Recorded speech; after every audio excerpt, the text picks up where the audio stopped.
जे नुकसान झालं आहे शेतकऱ्यांचं अवकाळी पावसामुळे त्यामध्ये अजून भर पडण्याची शक्यता आहे, कारण का सरकारने शेतकऱ्यांना आश्वासन दिलं होतं की आम्ही तुम्हाला 3 हेक्टरची जागा देऊ, मात्र आता सरकारने 2च हेक्टरची मदत करू जागेसाठी असं एक चित्र तयार केलंय. त्यामुळे शेतीसाठी शेतकऱ्यांसाठी एक खूपच मोठं नुकसान मानलं जात आहे. नाही, आपण चुकीचा प्रश्न विचारताय. एनडीआरएफच्या मदतीचा निकष 2 हेक्टरच्या ऐवजी 3 हेक्टर करायचा अशा पद्धतीने सरकार बोललेलं होतं. परंतु ज्यावेळेस सरकार बोललं होतं त्यावेळेस 2 हेक्टरीच जे निकष 2 हेक्टरलाच दिले जातात.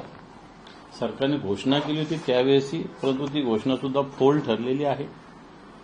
आता तरी या 2 हेक्टरचा का होत नाही द्यावं, कारण मागच्या 2023-24, 24-25 याच्यामध्ये अतिवृष्टी झाली, गारपीट झाली, अवकाळी झाला, सगळे प्रकार झालेले याचे जे नैसर्गिक आपत्तीचे.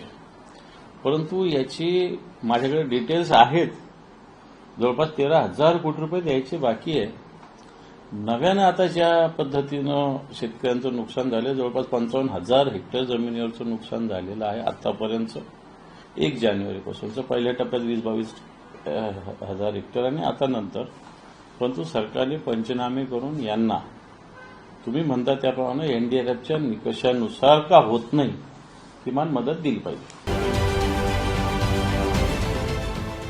देश विदेशातील प्रत्येक घडामोडींचे लाईव्ह अपडेट मिळवण्यासाठी आता साम टीव्हीच्या सर्व सोशल मीडिया प्लॅटफॉर्मला लाईक, फॉलो आणि सबस्क्राईब करा.